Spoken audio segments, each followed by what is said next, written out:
লালমনিরহাট ও সিরাজগঞ্জে দুই শিশুকে ধর্ষণ ও নারায়ণগঞ্জে এক শিশুকে ধর্ষণ চেষ্টার অভিযোগ উঠেছে। লালমনিরহাটের ঘটনায় অভিযুক্তকে গ্রেপ্তার করেছে পুলিশ। শিশু ধর্ষণ চেষ্টার খবর ছড়িয়ে পড়লে বিক্ষোভ হয়েছে নারায়ণগঞ্জেও। এদিকে মেহেরপুরের শিশু ধর্ষণ মামলার বাদীকে ব্ল্যাকমেইল করার অভিযোগ উঠেছে জামিনে ছাড়া পাওয়া আসামির বিরুদ্ধে। এ নিয়ে হট্টগোল হয় থানায়। লালমনিরহাটের হাতিবান্ধায় বৃহস্পতিবার বিকেলে বাড়িতে একাই ছিল 7 বছর বয়সী শিশুটি। পরিবারের অভিযোগ, এই সুযোগে শিশুটিকে ধর্ষণ করে জহুরুল মোল্লা সাগর নামে এক শ্রমিক। ভুক্তভোগীর চিৎকারে তার মা এগিয়ে এলে পালিয়ে যায় অভিযুক্ত। পরে তাকে আটক করে পুলিশে দেয় স্থানীয়রা।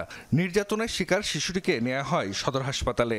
অভিযুক্ত সাগরসহ কয়েকজন শ্রমিক সম্প্রতি বরিশাল থেকে হাতিবান্ধায় আসে বিদ্যুতের খুঁটি স্থাপনের কাজ করতে। পরিবারের মামলায় গ্রেফতার দেখানো হয়েছে অভিযুক্তকে। চিল্লাচিল্লির পরে ওই ছেলেটাকে ধরা হয়েছে। ধরা ছেলেটা ক্যাম্পে থানায় দেওয়া হয়েছে। ভিকটিমকে আমরা প্রথমে হাতিবান্ধা উপজেলা স্বাস্থ্য কমপ্লেক্সে আমরা পাঠাই এবং সেখান থেকে আবার উন্নত চিকিৎসার জন্য লালমনিরহাট সদর হসপিটালে পাঠানো হয়েছে। নারায়ণগঞ্জের রূপগঞ্জে 7 বছরের এক শিশুকে ধর্ষণ চেষ্টার অভিযোগ উঠেছে বাড়ির পাশের এক মুদি দোকানদারের বিরুদ্ধে। স্বজনরা জানায়, বৃহস্পতিবার দোকানে মশার কয়েল কিনতে গেলে মেয়েটিকে ধর্ষণের চেষ্টা করে ইব্রাহিম। এই খবর ছড়িয়ে পড়লে অভিযুক্তকে আইনের আওতায় আনার দাবিতে বিক্ষোভ করে এলাকাবাসী। শিশুটিকে উদ্ধার করে পাঠানো হয় হাসপাতালে।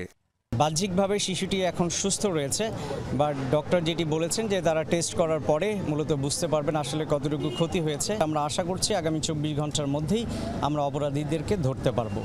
সিরাজগঞ্জের রায়গঞ্জে এক শিশুকে ধর্ষণের অভিযোগ উঠেছে প্রতিবেশী কিশোরের বিরুদ্ধে। পরিবার জানায়, রোববার নির্যাতনের ঘটনা ঘটে, কিন্তু ভয়ভীতি দেখানোর কারণে শিশুটি বাড়িতে কিছু জানায়নি। পরে ভুক্তভোগী অসুস্থ হয়ে পড়লে বিষয়টি জানাজানি হয়। এ ঘটনায় বৃহস্পতিবার থানায় মামলা করে পরিবার। চিকিৎসা করে নিয়ে তারপরে সঠিক বিচার তোমাকে দিব। আমি এটা সাসপেন্ড হয়েছে আজকে। ওর বাবাকে ওই মনসুর আলী মেডিকেল থেকে এনে এদিকে মেহেরপুরে শিশু ধর্ষণ মামলায় এক আসামি জামিনে মুক্তি পাওয়ার পর মামলার বাদীকে ব্ল্যাকমেইল করছে এমন অভিযোগে বৃহস্পতিবার রাতে উত্তপ্ত হয়ে ওঠে সদর থানা এলাকা। পরিবারের অভিযোগ, মাস 6 আগে 9 বছর বয়সী শিশুটিকে ধর্ষণ করে বাইজিৎ নামে এক যুবক। ভিডিও ধারণ করা হয়। এ ঘটনায় 3 জনকে আসামি করে মামলা হয়। বাইজিৎ জামিনে ছাড়া পাওয়ার পর থেকে সেই ভিডিও ছড়িয়ে দেওয়ার ভয় দেখিয়ে ভুক্তভোগীর পরিবারের কাছ থেকে বিভিন্ন সময় টাকা দাবি করে।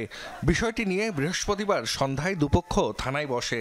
অভিযোগ, এ সময় এসআই সুজয় কুমার ধর্ষণ মামলার আসামিদের পক্ষ নেন। খবর পেয়ে সেখানে যায় বৈষম্য বিরোধী ছাত্র আন্দোলনের নেতাকর্মীরা। এ সময় তাদের উপর চড়াও হন সুজয়। পরে ছাত্র জনতা থানা ঘেরাও করে। আমরা জানি ধর্ষণ মামলার কোনো মীমাংসা হয় না, কিন্তু আমরা এখানে এসে দেখি এসআই সাহেব ধর্ষককে নিয়ে মীমাংসায় বসেছে। আমরা জানি আইন অনুযায়ী এটা হয় না। পরিস্থিতি নিয়ন্ত্রণে ঘটনাস্থলে যান পুলিশ সুপার। পরে প্রত্যাহার করা হয় 2 পুলিশ সদস্যকে, গ্রেফতার করা হয় 2 জনকে। যে পুলিশ সদস্যের বিরুদ্ধে কমপ্লেইন ছিল সেই পুলিশ থানায় সংযুক্ত, তাকে আপনারা মেহেরপুরে আর কাজে কর্মরত দেখতে পাবেন না। দর্শকের বাবা সহ যারা রেসপন্সিবল, যাদেরকে আপনারা অ্যারেস্ট করতে বলছিলেন জামিনে মুক্ত, তাদেরকে রি-অ্যারেস্ট করার জন্য আমাদের টিম বাইরে আছে।